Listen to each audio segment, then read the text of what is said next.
Hello crafty people, it's Sharon here again.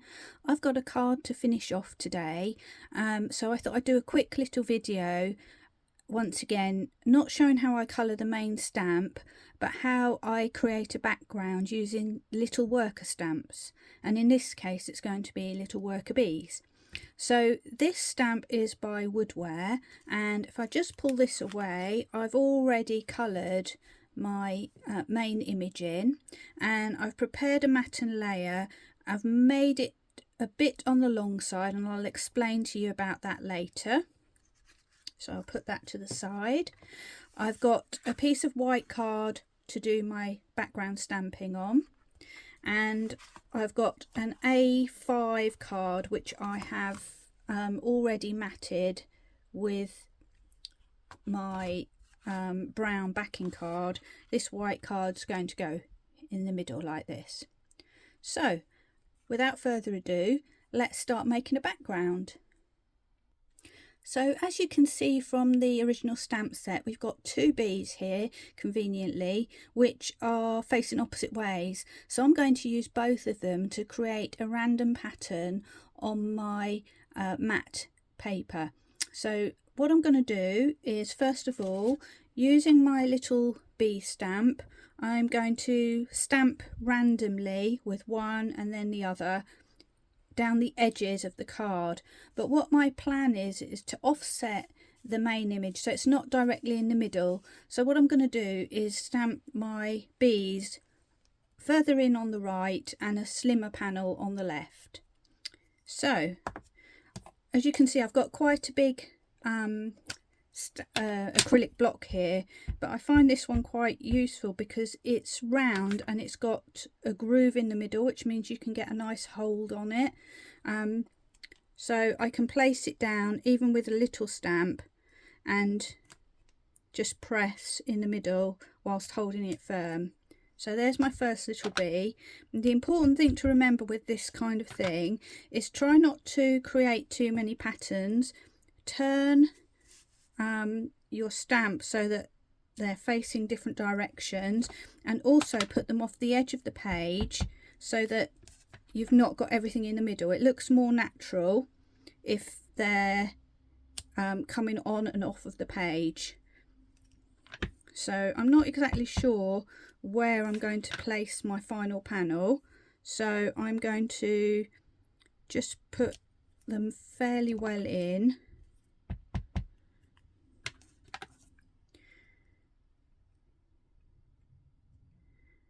There we go. And don't forget, I've got another bee to use, so I'm going to, oops, maybe have this one flying off down the bottom.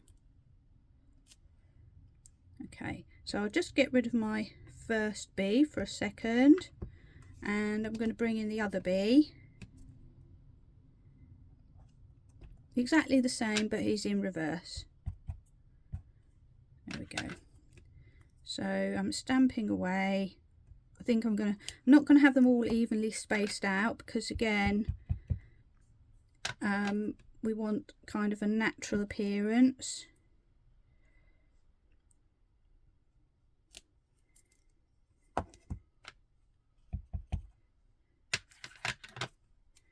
Just keep going till you feel like you've got enough. Okay, so I can see there's sort of a gap here, a gap up here, so I'm just going to add a few entering or exiting bees, whichever way you want to look at it. There's one.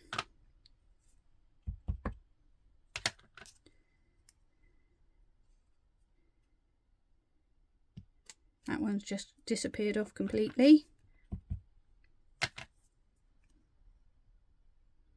This one's just coming in. There we go. Now, there's quite a few bees on there.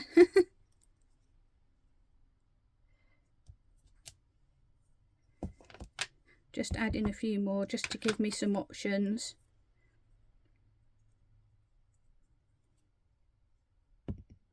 Okay, so there you see the stamping process. I'm just going to carry on for a little while and stamp some on this other side here, and then I'll be back with you. I've now finished stamping all of my bees, and now I'm going to go through the process of colouring them in, which isn't as bad as it sounds, because these are so tiny that they just take a minute really to colour, because we're not going into massive amounts of detail. Now if you wanted a really clean and simple card, you could actually stamp these directly onto the card base and just have a completely white background. The only problem with that is if you are using alcohol pens, the ink will of course bleed through, so you need to use a different water base or put a insert inside the card to cover up that bleed through. So it's up to you, but I decided to do a bit of mattering and layering, and then obviously when I colour these in, it's not going to matter that it bleeds through because it's going to go on top of my brown base card. So I've chosen some colours from my tri-blends to colour these bees. So for the yellow, I am going for golden yellow blend, because I wanted them to be sort of goldeny rather than overtly yellow. Now for the black, it sounds funny, but often for black we don't really use black, we use shades of grey, and that gives a sense of depth and roundness to things. So I have gone for ice grey shades, which has got a really dark grey and then some medium greys in there. And finally, just because I want these little wings to stick out a little bit, I don't want to leave them white, so I am going for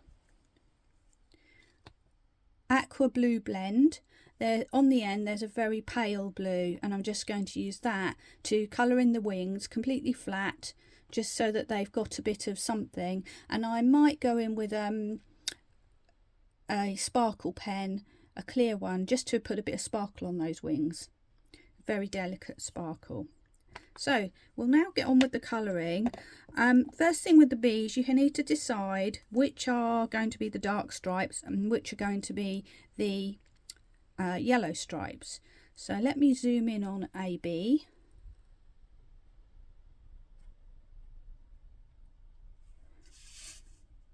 There we go, we've got two there. For me, I feel like the faces of the bees need to be yellow. So that means that this would be yellow, this would be black, the little tail stinger bit would be black, and this area would be yellow. So I'm going to start with my black bits first and start to colour it in.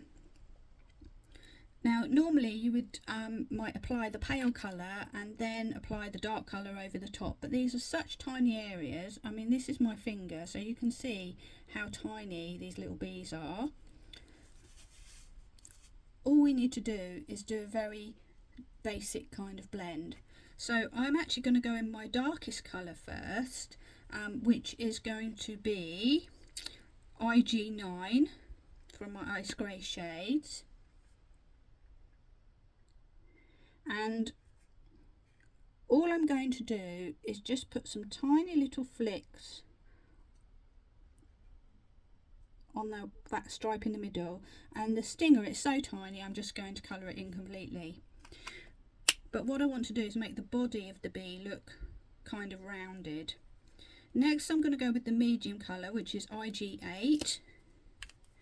And again, this is like tiniest little flicks. It's probably like about 2mm. There we go. And then with the palest colour, which is IG6, I'm going to just do a tiny flick, probably about 1mm, and I'm just leaving the tiniest little bit of white in the middle to give as if it's got a little sheen. And as that dries, you'll see that it gives a sort of roundness. So I'll do the same on this bee here, just so you can see that again. So the darkest colour, fill in his tail. I don't like to call it a sting because he's too cute to have a sting, isn't he? And then tiny, I'm basically just touching the pen onto the paper. I'm not even really moving it. Then I'm going with my mid-tone.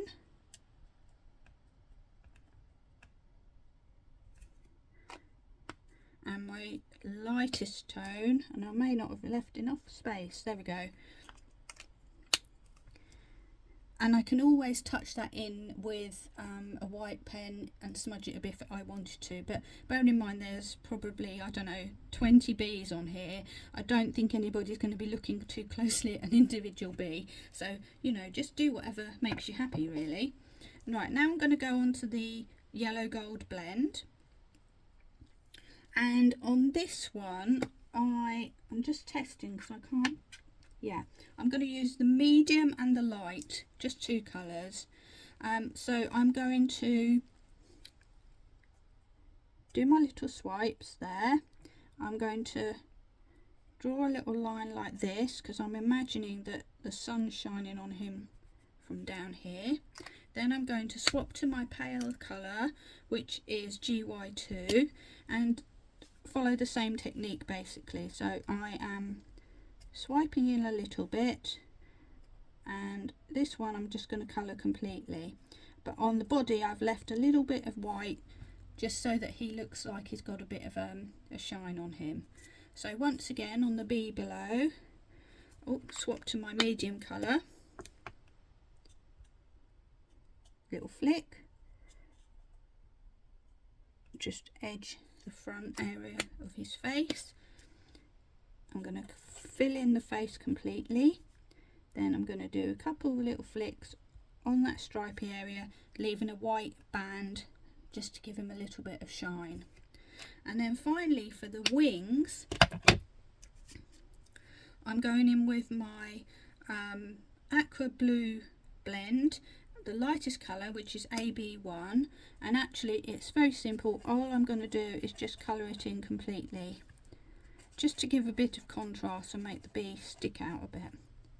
There we go. So that's two bees coloured. As you can see, that just takes a minute. So I'm going to pause for a while, finish colouring all the rest of my bees, and then we'll come back to the next step on this card.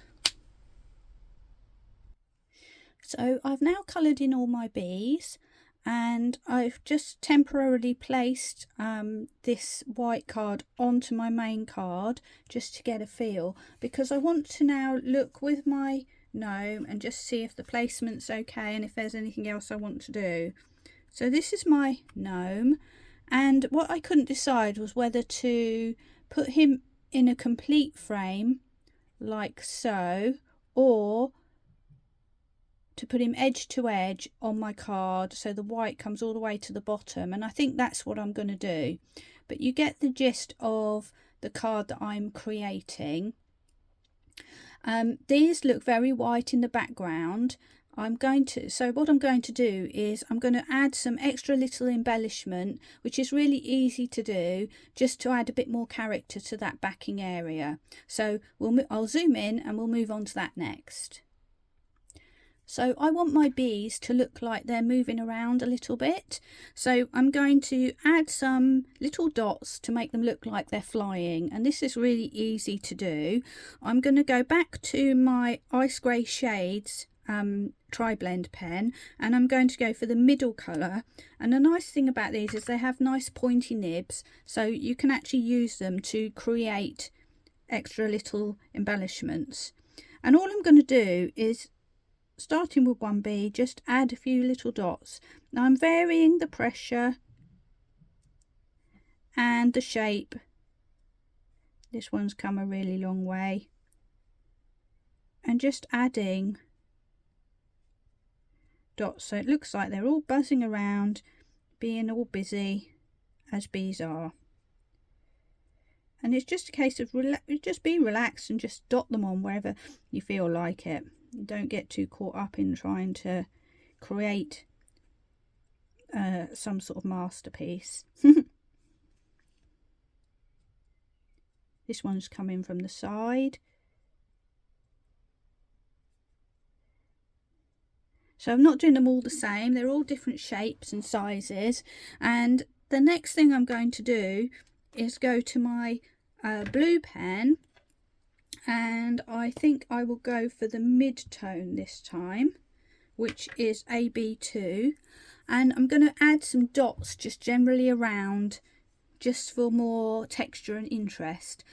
And quite often the rule of thumb with this kind of thing is to do groups of 3 in a kind of triangle, but it doesn't matter what sort of triangle. And there I've just done an extra one but it doesn't matter because I want it to look kind of random, and some of them might go off the edge. Remember that rule of not keeping everything in the middle, and then there'll be the occasional odd ones. Sometimes there's 4, sometimes 3. So literally all I'm doing is dotting and dabbing, and that's added some extra interest and texture onto that area. And if I grab my little image now, you can see that that just looks a bit more interesting than it did before. And I realise there's a bee there who's not moving, so let's just give him a little swirl. And the reason I noticed that is when I put the image down, the main image, I could see there's sort of a white area there. There we go, so he's now busy bee as well. And so I'm going to do the same on the other side, and then we'll come back to finish off the card. So I'm now ready to finish constructing my card. I have added all my dots everywhere. I've stuck my white layer to my brown layer using wet glue because then you've got a bit of room to wiggle it around a bit. And I have prepared a sentiment which says, "Another year older, I don't believe it." And I thought it's good for a birthday, and also it says believe it if you like puns. So I've used that one. It came from another Woodware set, which I'll just flash in here. There we go. Which is a random bunch of birthday wishes. And I like these because the fonts are quite fun and quirky, and I think they look nice with the gnomes and things, which I suppose they're meant to because they're all designed by the same person, Francoise Reed. So I stamped this onto a spare piece of card, and then I actually used large scissors just to cut it myself, so it's not completely square. And this is a trick that I like to do because it's really hard to get a sentiment perfectly positioned on a small piece of card, or even on a larger piece of card, and then cut it with a guillotine and it all looks lovely. It is for me anyway. So I cut it by hand, and then I disguise the fact that it might not be completely straight by drawing a wibbly line around the edge with a fine liner pen. And that seems to work really well because you can wobble it in and out, and then you're not looking to see if this sentiment is completely straight. And I also used the darkest colour on my yellow tri-blend just to run around and add some edging around the edge, so that when it's against the white you'll just slightly see that. So that's ready to use. I've got my gnome matted onto my green card, but as you can see I've left some space at the bottom. I haven't cut it exactly, and the idea is that I'm going to stick this on, and then when that's dry I'm actually going to trim with a guillotine along the bottom of the card so I get a perfect flush edge. I find if you try to measure and everything, it always ends up just slightly out, so this is a good method that works for me. I feel like he's a little bit white and stark. So I can see that my white edge is pretty much in line with where I want the bottom of my card to be. I'm going to match in with my sentiment, and I'm going to draw some wobbly lines around. So what I'm using is, in my case, a Unipin fine liner pen. You can use any pen that you've got, and this is a 0.3 size, so sort of medium thickness. And all I'm going to do is just allow the pen to wobble along, draw a line all the way around. And as it's nearly lunchtime for me, this works really well because my hand's got a bit of the shakes. I need to get something to eat. So yeah, if you're a coffee drinker and you've just drunk a coffee, or you need a coffee, or you're on a sugar low, it's a really good time to draw your wobbly lines. And then, having done the first one, I'm just going back over the same area again, wibbling and wobbling along the way.